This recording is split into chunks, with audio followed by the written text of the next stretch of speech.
সাংবাদিক বন্ধুদেরকে ধন্যবাদ সকাল সকাল আপনাদের উপস্থিতির জন্য। তো আমি তো এক্সপেক্ট করিনি।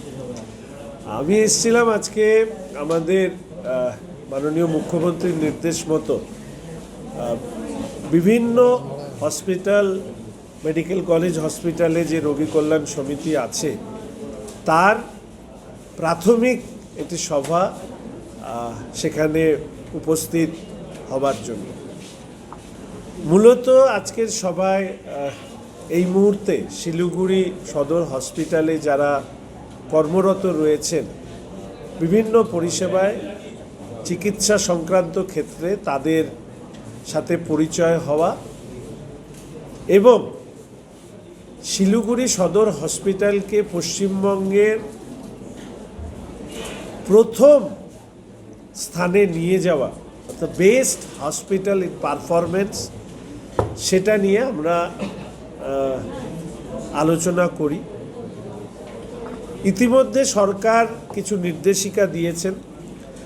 সেই নির্দেশিকার মধ্যে ফ্লোরের অ্যাডমিশন বন্ধ করবার কথা, অর্থাৎ ফ্লোরে যাতে পেশেন্ট পার্টি না থাকেন সেটাকে নিশ্চিত করবার কথা যেরকম বলা হয়েছে, এবং বর্তমান যা আমাদের পরিকাঠামো আছে সেখানে পরিষেবা উন্নত করবার কথাও ইতিমধ্যে মুখ্যমন্ত্রী জানিয়েছেন। ফলে সেই নিয়ে প্রাথমিকভাবে আমরা আলোচনা করি। বেশ কিছু ইতিবাচক কথা পরিষেবার সঙ্গে যারা যুক্ত তারা তুলে ধরেছেন, পরামর্শ দিয়েছেন।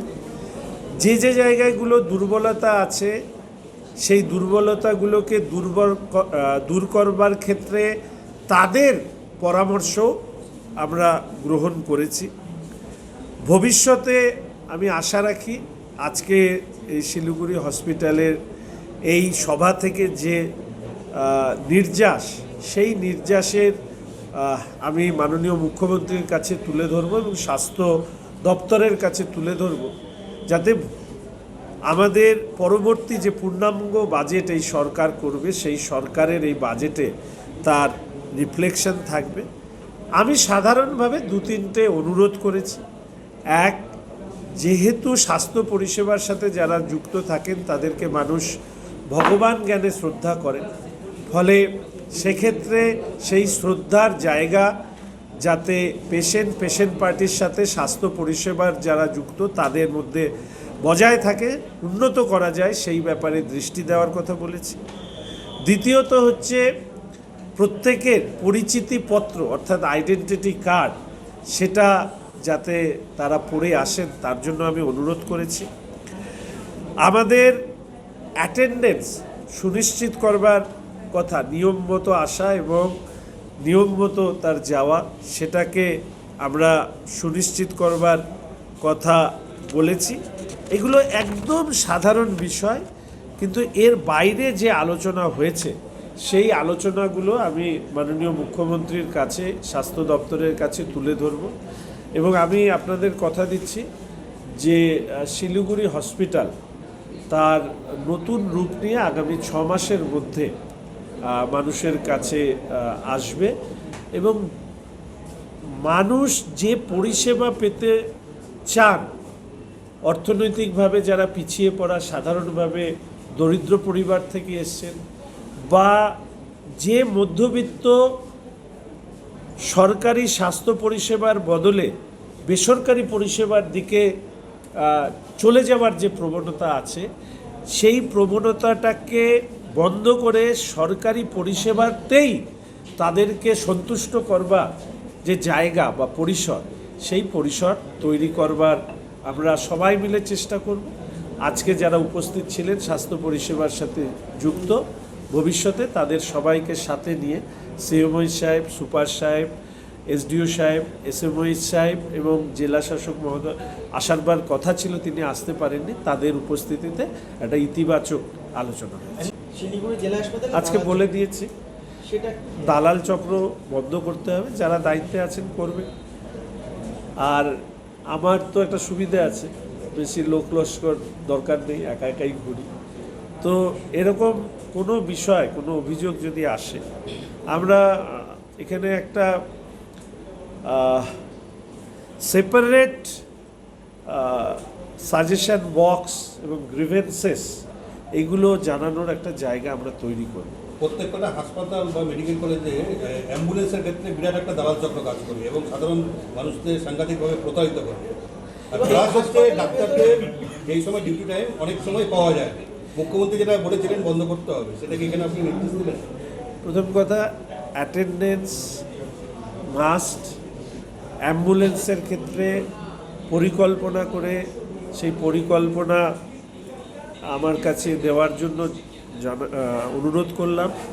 দালাল চক্র নামক যে বিষয়টি এতদিন ছিল সেটা শুধু বন্ধ করা নয়, এর মধ্যে কেউ যদি যুক্ত হন তার সিভিয়ার পানিশমেন্ট তিনি পাবেন।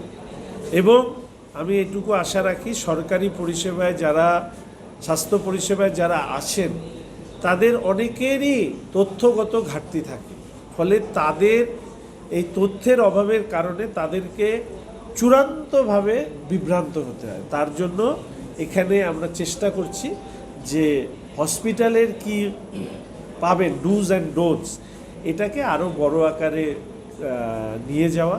আমাদের যে আরবান প্রাইমারি হেলথ সেন্টারগুলো আছে, ওয়েলনেস সেন্টারগুলো আছে, সেগুলোকে আরও বেশি অ্যাক্টিভেট করা।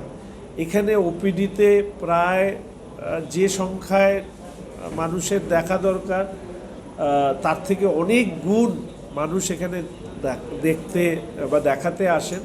আমরা এই ফুটফলটাকে আমরা ইউপিএসসির মধ্যে ডাইভার্ট করতে চাচ্ছি, তার জন্য একটা মেকানিজম আমরা তৈরি করব। আমি শিলিগুড়ি নয়, যারা আজকে দেখছেন তাদেরকে আমি শুধু এইটুকু বলব যে মানুষ বিভিন্ন বিষয়ে পরিবর্তন চান, তাদের বিভিন্ন ধরনের যন্ত্রণা ক্ষোভের কথা তারা বিভিন্ন সময় বলেছেন।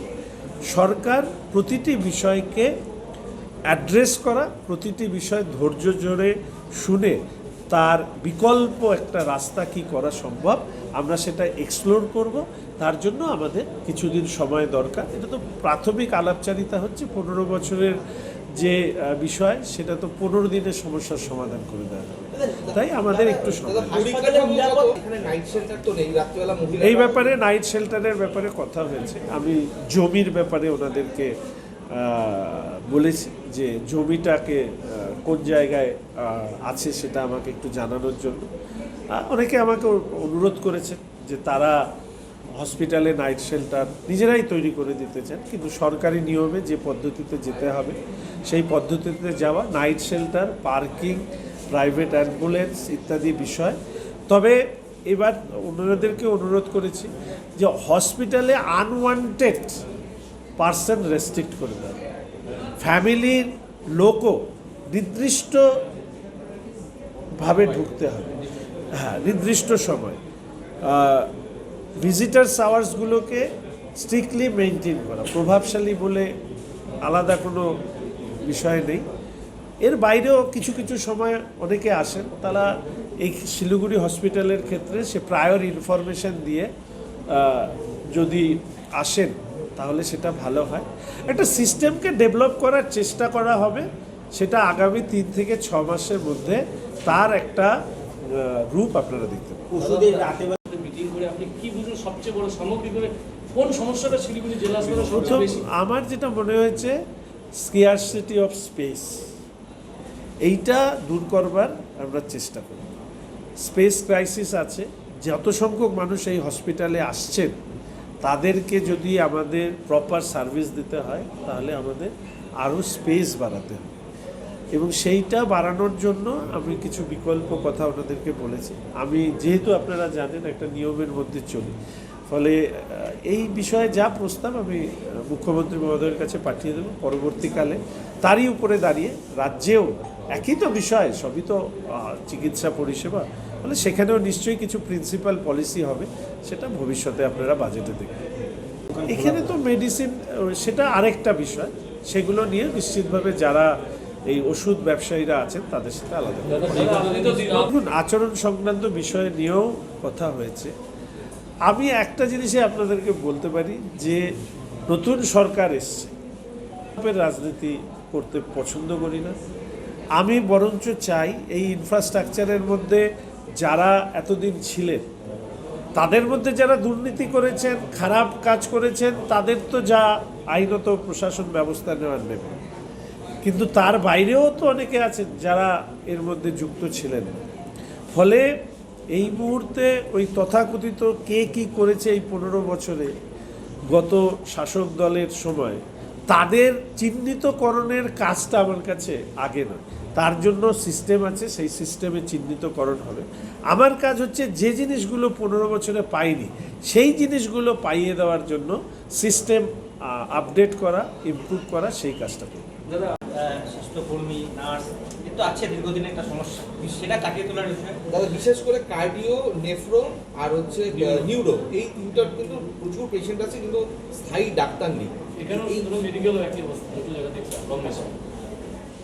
এই ব্যাপারে শুধু এইটুকু বলবো যে ডক্টরস এবং নার্সিং স্টাফ নিয়োগের প্রক্রিয়া দ্রুত শুরু হবে, এবং যে যে জায়গায় শর্টফল অফ ডক্টরস আছেন সেগুলোকে আমরা চেষ্টা করব কমপ্লাই করার, এবং তার পাশাপাশি এই পুরো হেলথ ইনফ্রাস্ট্রাকচারে আমাদের চাহিদা যত ডক্টরসের রয়েছে সেটাকে কিভাবে পূর্ণ করা যায় সেটা নিয়েও ভবিষ্যতে নিশ্চিতভাবে স্বাস্থ্য দপ্তর এবং মাননীয় মুখ্যমন্ত্রী তাদের ভাবনা এবং মতামত এবং সরকারের যে কাজ সেটা আপনাদের সামনে তুলে ধরবেন।